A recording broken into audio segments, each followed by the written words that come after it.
Don't you hear the hood crying? Mommies and daddies, sons and daughters. Yeah, don't you hear them crying? Don't you hear the hood crying?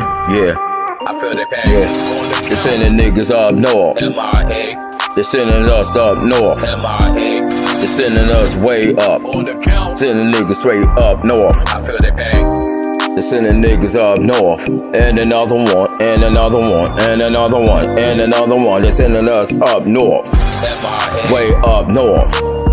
They send their sons and daughters to colleges, privileges, scholarships. We get plea bargains and long sentences, jail visits, absentee parents where daddy's hit, misguidance, systematic dysfunctional families, recidivism, daddy back on the slave ship, revolving door, direct route, beeline, school to prison, pipeline.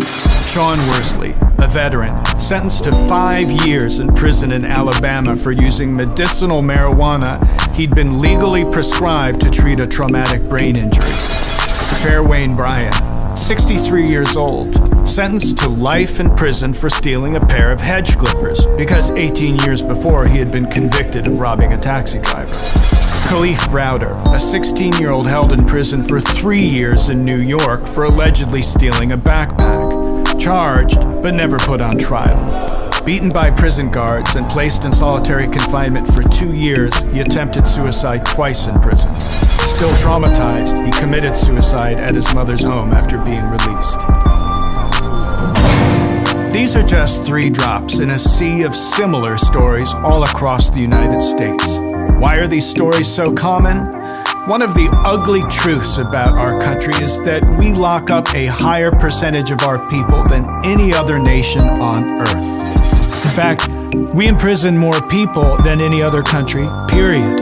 We're the biggest prison in the world. We have a significantly larger prison population, 2.1 million people, than China, a country with 3 times our population. Why does the United States lock up so many of its people? More than the entire population of New Mexico. Where did this wholesale imprisonment of huge groups of people, what we call mass incarceration, come from?